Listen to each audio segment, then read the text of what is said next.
Wonderful. So as I said, Matt Hahn was going to be the teacher today. Samsara came in the way of Burma. So he decided to take care of Samsara. He asked me a couple of days ago if I would be happy to fill in, and we had a tacit agreement. We'll support each other. And Matt, is also a Dharma leader, training on the Gill. He's also he's also graduating from Spirit Rock. So he's got some deeper experience. So the topic I've been working on, I want to use this opportunity to talk about is 5 aggregates. It's an important part of teaching from Buddhism, not so much from a conceptual standpoint, and how it enables our own practice. If you have not heard about 5 aggregates, please don't overgo. Don't do this. It's a very gradual pace, right? Even if you heard about it, awesome. I think in the last Q&A time or whatever, feel free to chime in and give your perspective. The thing what I want to stress on is when we are talking about 5 aggregates, like all of Buddhist teachings for that matter, it's more contemplative than just cerebral. It's not about knowing what they are, right? And the word contemplation is a very interesting choice of word.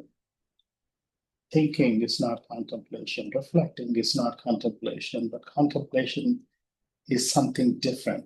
I don't know if I want to use the word deeper, right? So what does that mean is we go a little bit more inner introspection or an inner search on how that lands for you. And Buddha asks us to use contemplation as a technique so that we find this out for ourselves. Now, this is the overall Buddha's teaching. The 2 words he used, yehi patike, is an often repeated phrase in Pali Canon, which simply translates to find out for yourself. Don't take my word for it, right?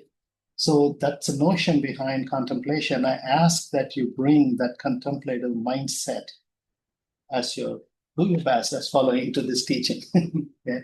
Because just taking call it as pure cerebral approach may not get to the crux of the teaching easily. If I miss the mark in communicating, I'm okay with that. But I've written all of my thoughts in the form of an essay, and it's on the website. So the next email will give you the pointers to the essay as well.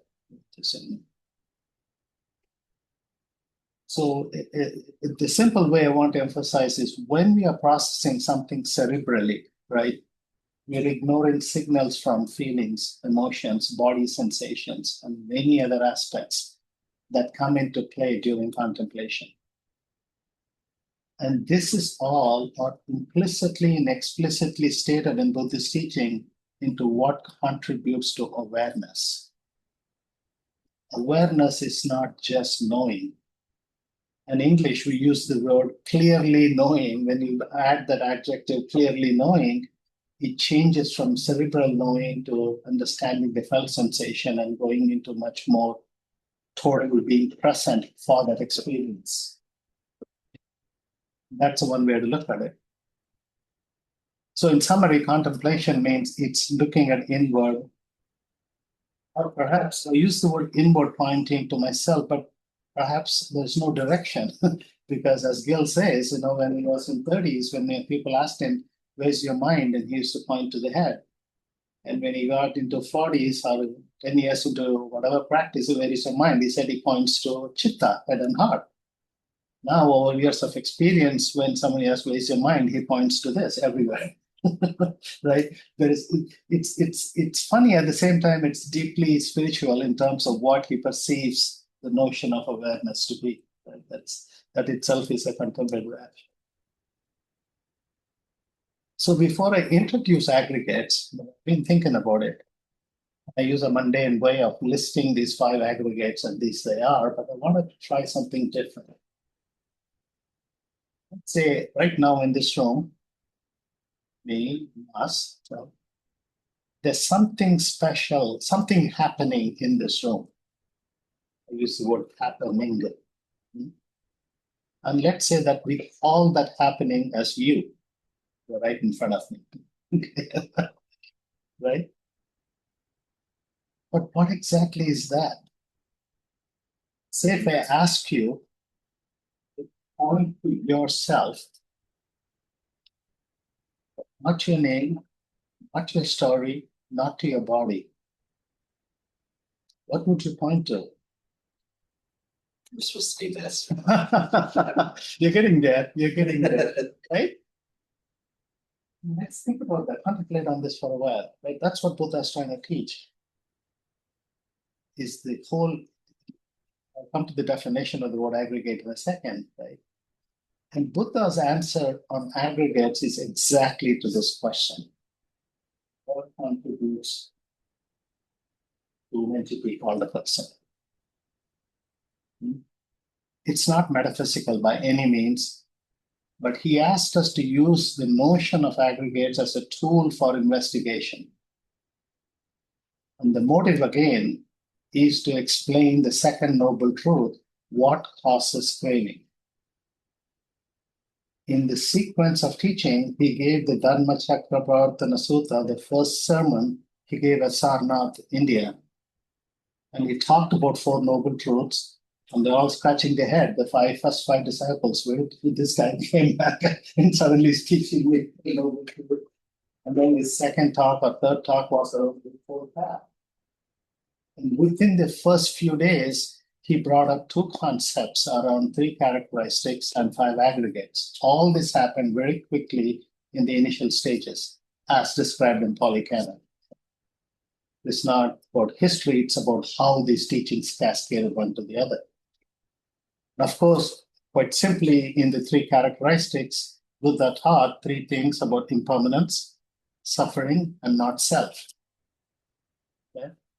We can talk about it 30 minutes, 3 hours, 3 years, 3 lifetimes, and I still have questions. Right? And that's the nature of those teachings are. But he uses the five aggregates as a way to connect to them. We will touch on that as well in this teaching. What does five aggregates explain the three characteristics? We'll come to that at the end. And five aggregates are form, feeling, perception, mental formations, and consciousness. So all the form is called rupa. Feelings is vedana. Perception is sanya. Mental formations is sankara. And consciousness is vijnana. These are very essential teaching for our practice, and I'll add my personal editorial here. Quality of meditation improved a lot when I really brought them into my practice to an extent in the retreat setting of a longer sittings.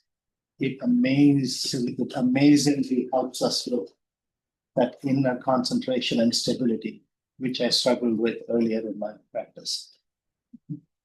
So my applied usage part. And emphasize, I put this in my bold letters in my notes.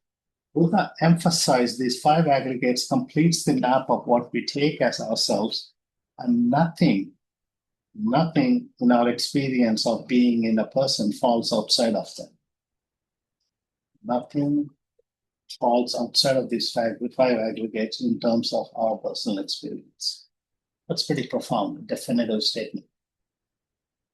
Not like kind of tentatively, maybe. He said very specifically. Hope you're all with me still. Let's go through each one of them at the definition level, lightly.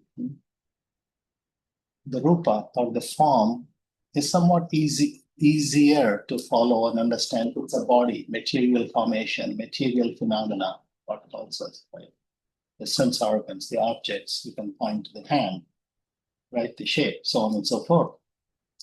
And he didn't stop there. Right?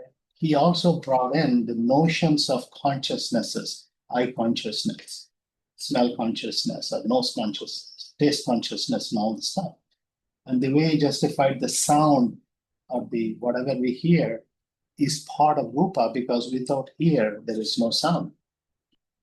We correlated that as a part of our experience of listening is part of the body consciousness. If there is no body, there is nothing there to listen. So it's not just the physical body, but also these consciousnesses and the sensations that we hear through these five sensory organs. We didn't include the mind in that. That comes under Vedana. The feelings or feeling tones. Right? That's a simple definition of Rupa. And Vedana is a very beautiful, I've never heard it in Hinduism or Vedanta anywhere else as crystal clear how Buddha defined it. It is the feeling tone, and he made it very simple. There are only three choices: pleasant, unpleasant, neutral. Right? It colors every experience as pleasant, unpleasant, or neutral. That's a feeling tone. Right? And every contact we make across any one of five sense organs and the mind first creates that feeling tone. Is it a thought? Is it a pleasant thought, unpleasant thought, neutral thought? Right? And this even proceeds before the actual full formation of the thought, right? The interpretation of the thought, which our mind calls it story building. We don't leave a thought as alone. We take it and make a story of it. The funny part is we believe the story and we act on it. That's how we condition our mind to, right? And it's not a surprise. This is emphasized in the second foundation of mindfulness in the Satipatthana Sutta. And this is where, because of the pleasant sensation or unpleasant sensation, it kicks out the notion of craving or disliking. The feeling tone determines a preconceived idea of craving or not. This is the crux of the second one. The perception, somewhat straightforward, is recognizing what is going on. We perceive a chair. We look at a chair as an entity. This is a chair. But we don't think about the tree, the workmanship, and everything that made the chair possible. Without all those elements, there is no chair. Right? Chair didn't sprout. There's no such thing called chair seed. And there is something that's however, the thing that forms perception is shaped by our conditionality, our intentions, and it's an emotional response. This is the beginning of how we make stories in our mind. We perceive things, and no two people necessarily may perceive exactly the same thing on the same signals. I don't need to go too far in explaining in today's situation how two people can look at the same situation and come with two different set of perceptions and feelings, logic, arguments, everything, its root cause is in the perception formation. And sometimes examining this, I carefully choose the word destabilizing, because it's not about what I'm perceiving. If I add a layer to that, where did I get that idea from? What comfort is conclusion? Why am I looking at it this way? Right? A simple example, last couple of days ago, there was drizzling and rain, and immediately I had this frown on my face. It's raining. And if I go one step beyond, as somebody who loves ecology, hey, this is a time nature is rejoicing. That person didn't come out first. Right? That perception didn't come out first. Perception was doing it to me. Right? I found the perception with, just as an example, this is how fast this can happen in a nanosecond. Part of our delay that we are creating through our practice is to examine each one of these automatic responses. And the last one is consciousness. It's a bit tricky. anywhere in any faith, when people choose the word consciousness, it slows me down or freezes me. What do you mean by that? Right? In Vedanta, for example, where I studied over 20 years there, consciousness is equivalent to Brahman, all encompassing, call it super deity. Right? And that is what is treated as the most sacred of them all. For Vedanta, Hinduism is monotheistic. But the way it is practiced is there's so many gods and temples for all the gods, it comes across as polytheistic. Vedanta teaches there is only one all-encompassing Brahman, and the word consciousness is applied to that vasana. And the simple way Buddha explained consciousness in the aggregates, it's a bare awareness arises when sense organs meet sense objects. What arises? It's not what you see, it's what arises as a result of that contact. You become aware, you become conscious of that linkage of touch. Notice in none of these five definitions, there is a word I, we, or myself. Right? Yeah, I would love to say I am Rupa, I'm form, I'm feeling, I'm all this stuff, but that didn't happen here. Right? Again, I want to emphasize this is a little bit of a contemplative process than just an intellectual exercise.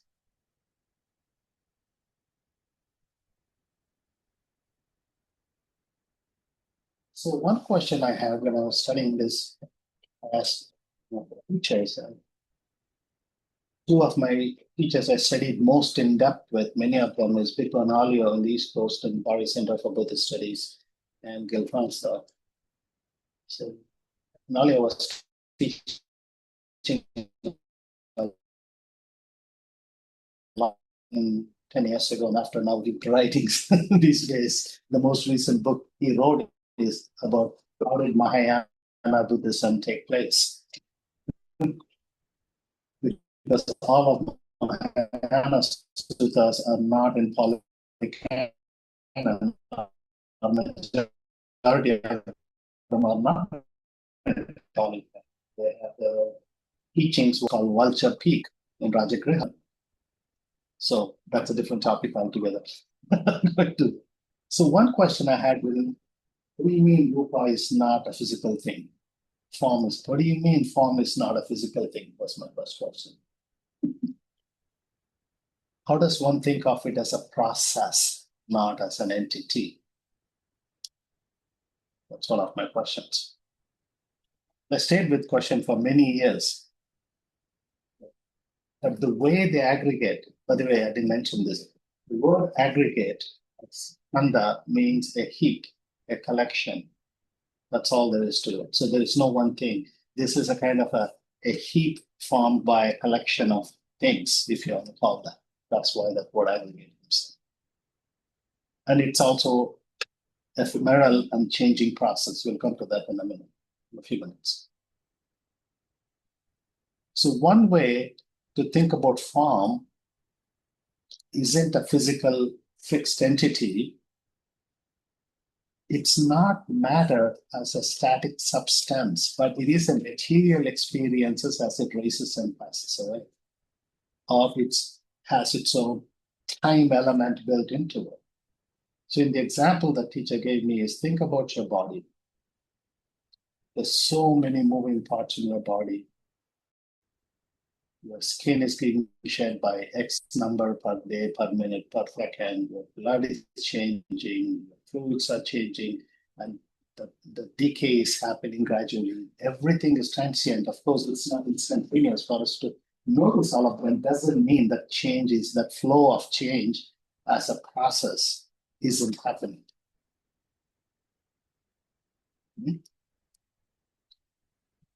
If you say it's still solid is a good enough answer, probably true.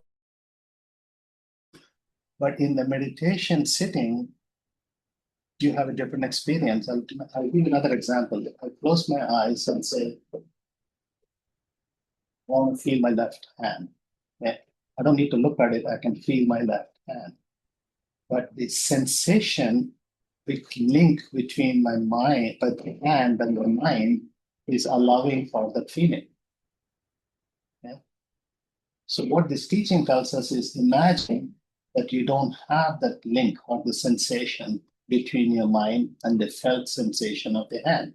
What do you feel? Nothing. Because without that sensation, the connectivity is lost. So it's no longer a connected entity, but an entity. The connection of a mind makes it possible to create that sense of connectedness or oneness, if you want to call it. If I hold in my glass, these are my glasses. If I hold in my hand, this is my hand. I can put my glasses aside. But the same thing, if I take away my sensory connection, this is no longer part of me. So it's a mind created connection. The fluidity of the continuity is coming from there. Therefore, the notion of rupa or form is essentially a fleeting entity or a process. That's the explanation.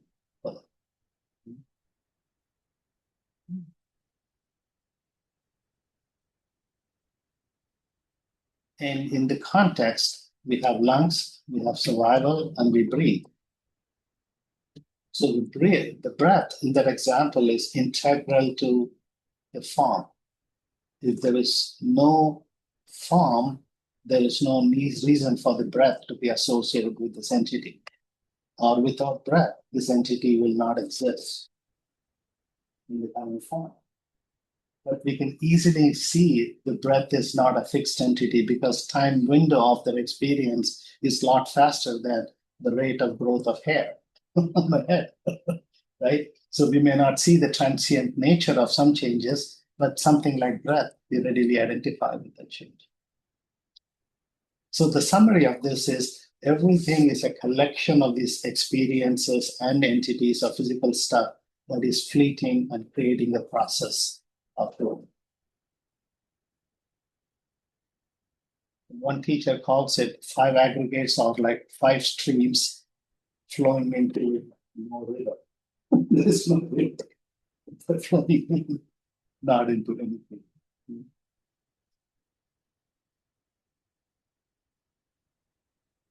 So even in biological term, biologists will tell you your cells are completely replaced over a window of time, maybe months or years, right?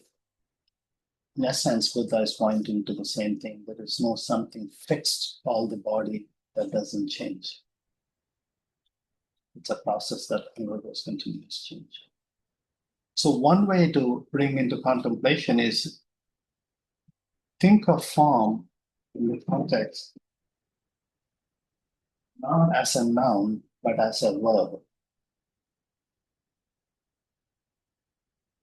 It's an ever-changing entity. And if you think as a verb, not as a noun, you have a different relationship to it.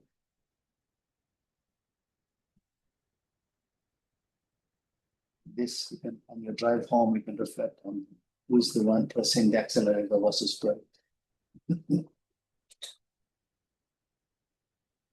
So why did Buddha teach them? I just gave you form as an example. You can apply the same thing to weather for interest of time. And also I try to explore why are they profound?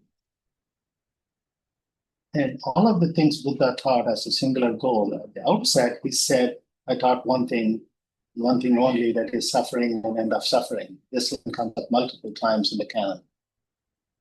But when he said about end of suffering, what he implicitly and explicitly meant is, I want to really make sure every being is enlightened.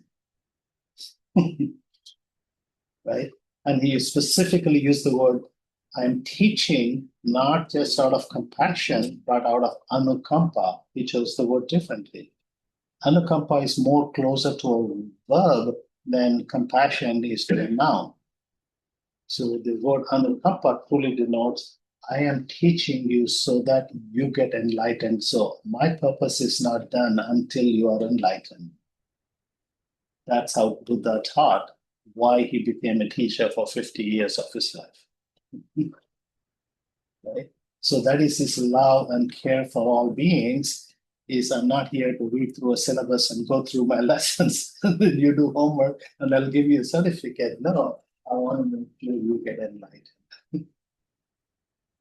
That was his right view and the right intent on how we approach this teaching.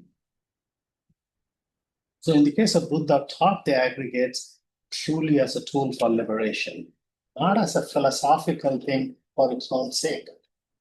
And I kind of cringe when people use the word Buddhist philosophy. There is no philosophy in Buddhism. It's the most experiential, find yourself out path. I have even my own issues calling it a religion.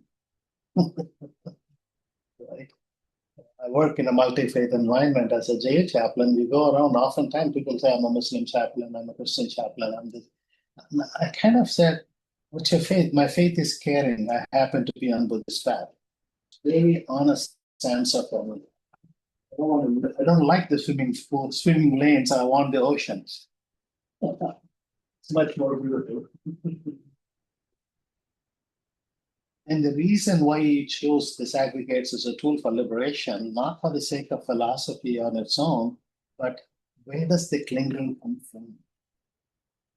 He has to explain the second noble truth to his first group of disciples.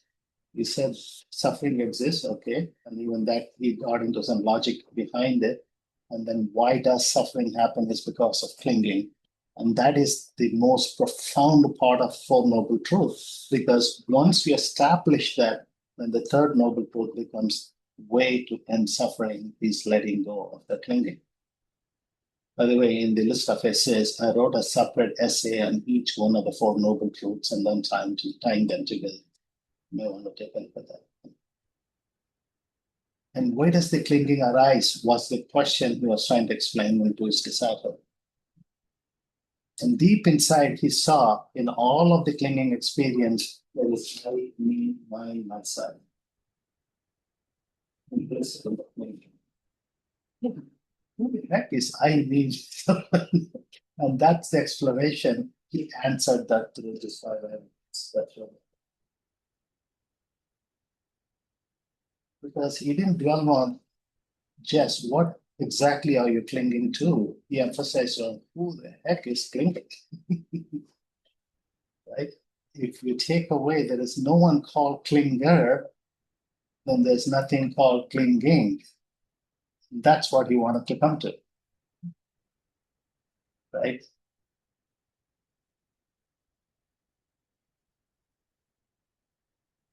And he emphasized the aggregates are not partial description of human experience. They are exhaustive, they're complete description of human experience. And you can really reflect on this or contemplate on it very easily.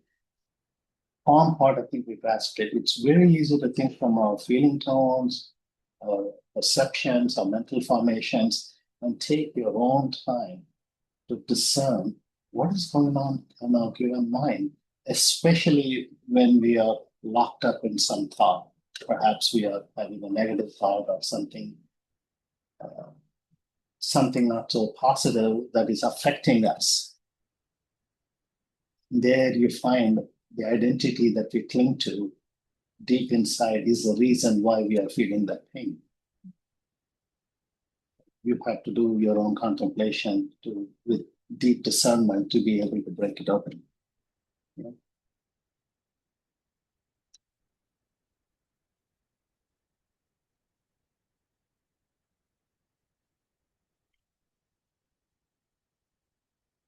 So quickly, how does the aggregates explain or support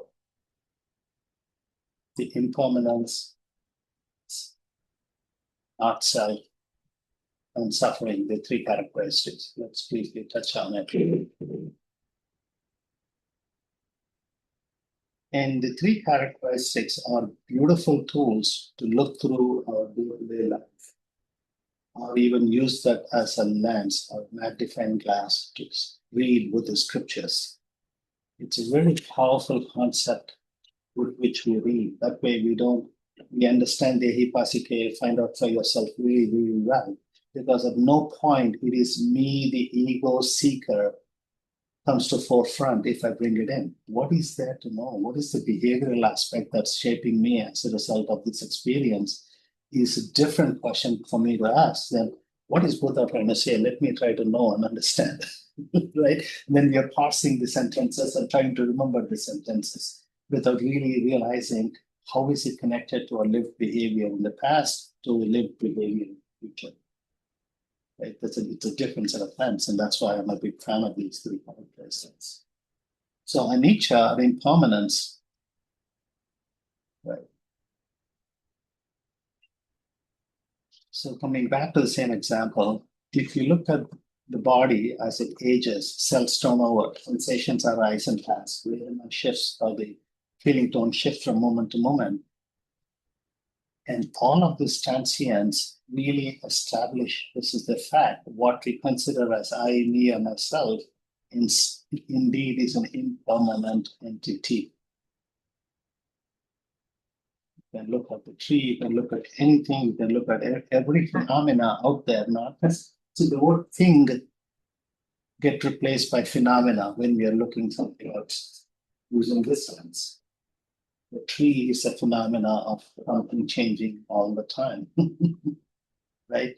So when we give solidity and reification, it leads us to an entity and a label and a name. That is superimposition on top of something impermanent. That's practical.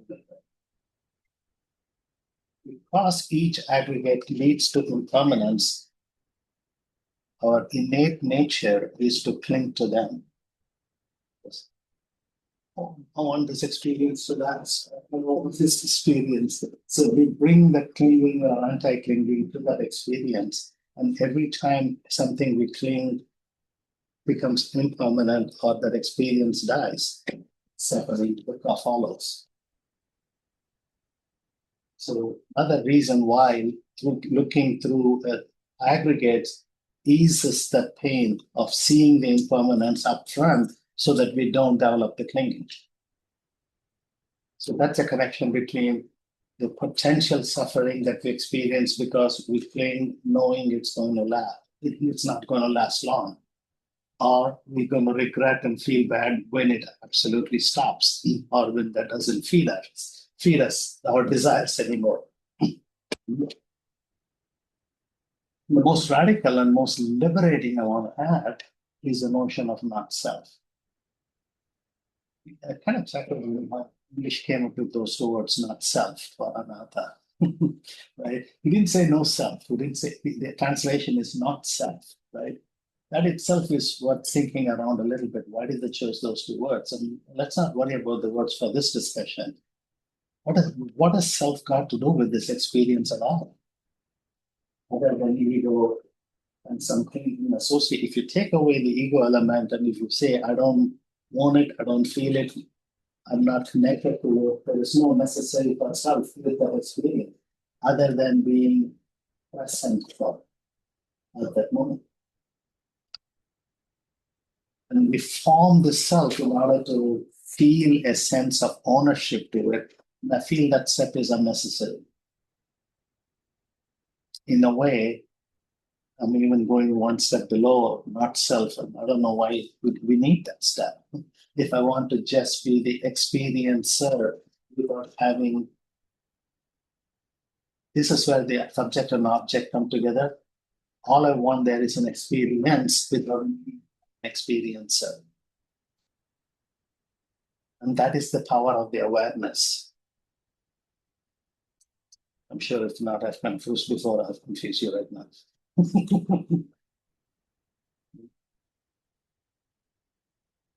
So the essence of these three, anicca, anatta, and dukkha, is really getting into the crux of this is not mine, this is I am not, and this is not myself. That phrase comes up in Polycanon quite often. And that's a way you can get that not as a reactive thing of realization with aggregates that becomes a way you look at phenomena.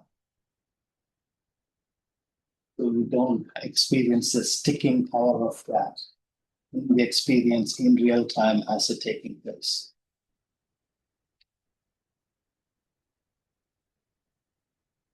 Make sense? Some extent. Suggest you read the essay when I send the link. So in summary, basically what we call as a fixed entity is really collection of 5 processes.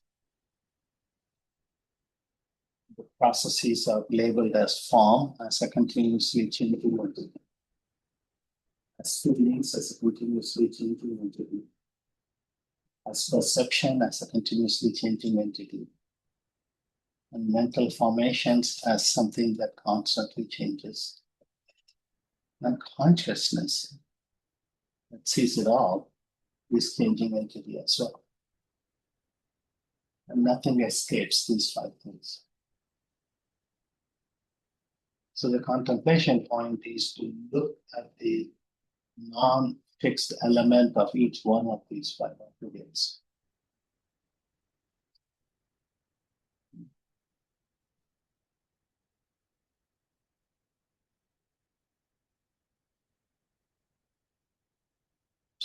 You can take 20 seconds, maybe close our eyes and take a deep breath.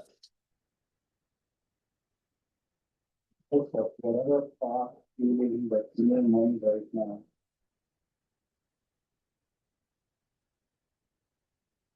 The physical sensation of your sitting. And see through these aggregates. Is there a particular form which you experience?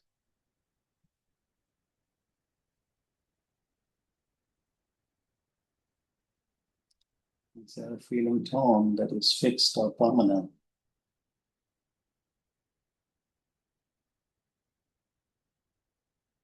What is the perception that is forming right now?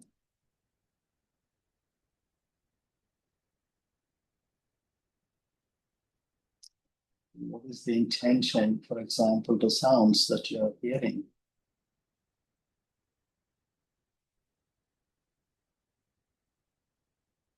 The knower or knowing entity called the consciousness, how is it holding all of this together?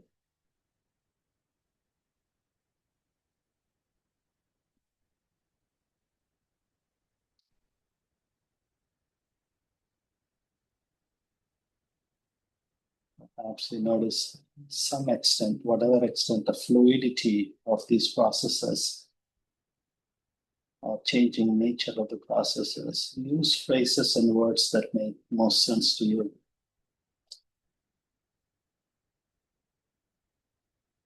Thank you. Open your eyes. So, conclusion, I'm going to please, will do us this teaching so that we could think about it. He gave us so that we could look and experience for ourselves. Thank you.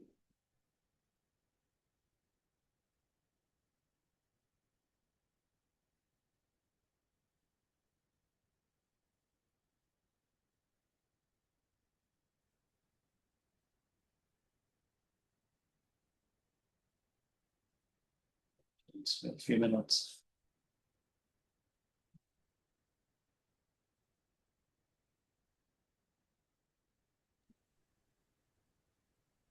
Ram, I have a question. Yes. So, Yeah, I missed the explanation on mental formations. Sankharas, yeah. Yeah, it's a construction that arises after the feeling tone. We form a truth to that experience by mental formation. So how is that different from perception?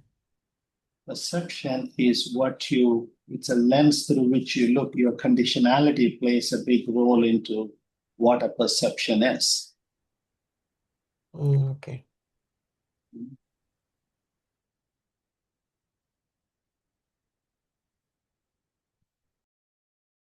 through our knowledge, our experience, our memory, our beliefs, and our conditionality. All those 5 things and more contributes to forming up the perception.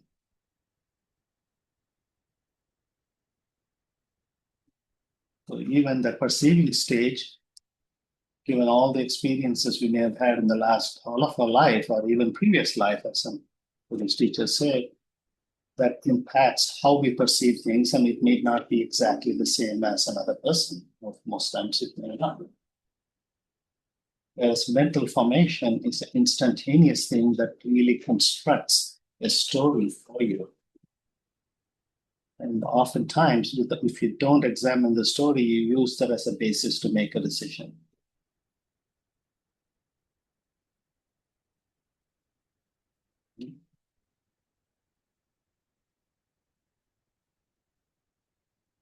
Yeah. So you had some questions for yourself that you shared with us, and I think one of them, it sounds a little muffly to me sometimes when I'm online. So I think part of the question was, how can I see this as a process instead of an entity? And so can you repeat that question again and talk a little bit more about that?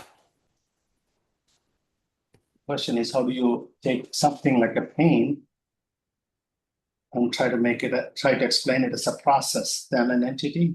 Is that your question? Yeah. And the word is pain, P-A. Yeah. Okay. I mean, pain is a transient function in a sense, right? What I mean is there's a particular signal you get from a part of a body that has discomfort.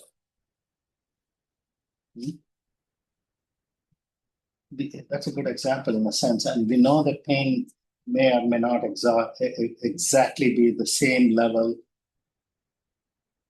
for an extended period of time, or it has its own cycles. One way to look at it. However, what we need to closely watch is our interpretation of the pain to our emotional or the mental well-being. This is where the second arrow effect comes in. Pain is happening is one thing. I'm suffering because of pain. This is another thing. Suffering because of pain is a construction.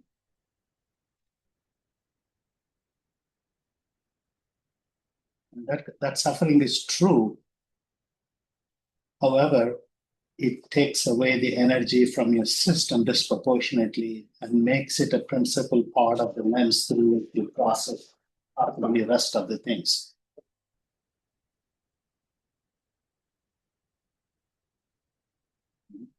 If you go to audio dharma, for example, if you listen to Francisco Gable, Gable, and Google for his name, he has given a lot of talks around pain, specifically in this area.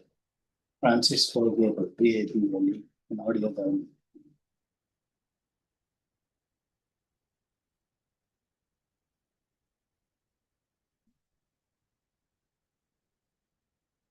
Thank you. One last question time, maybe. Can you talk a little more about the not self? Like in the example you said of the pain. How do the not self play? Yeah. The question was, how does the not self fit into the, for example, in pain, right? Who is the experiencer of the pain? Question. So not self, that's why I questioned the phrase not self. That self is formed as the experiencer of the pain for that instance, for that sensation.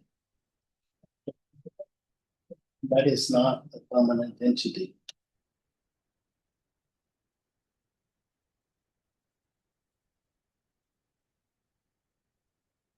Right? Yeah. And that, so there is it's almost, if you want to come at before you get to the subtle level, if you want to zoom up a little bit and come down, it's like each one of us, we take a role. My role is I'm a husband, I'm a father, I'm a dharma leader, I'm a chaplain. Every one of them is a role. It's not the same self that shows up in each one of these roles. Okay, that's at the gross level. The subtle level, when I'm experiencing something like a pain, there is another function that takes place called the experiencer of that pain. That's not a fixed entity either.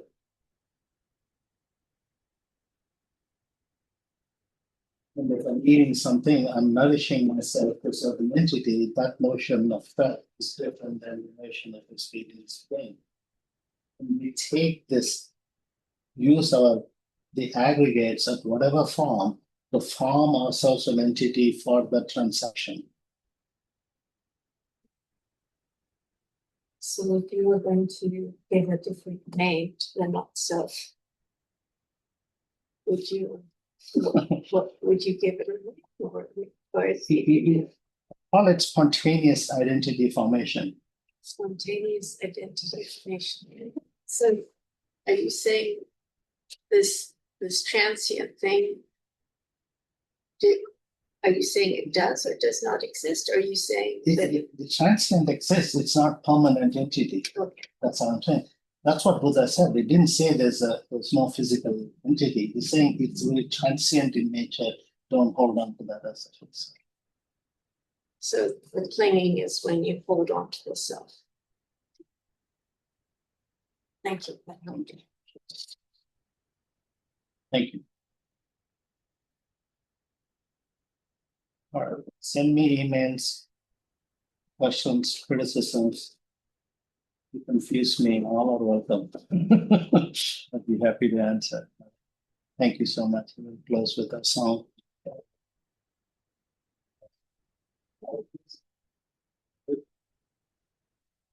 May I be happy. May I be free from suffering. May I be healthy. May I find peace. May you be happy. May you be free from suffering. May you be healthy. May you find me. May my neighbor be happy. May my neighbor be free from suffering.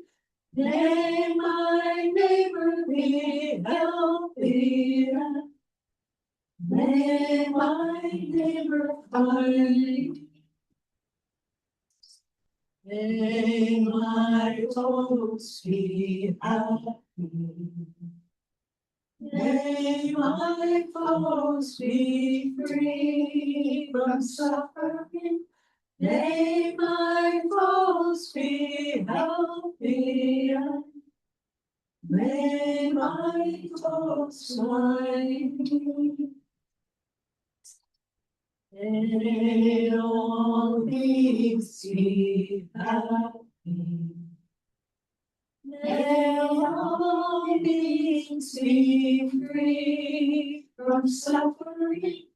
May all beings be healthy. May all beings find. May all beings find. May all beings find.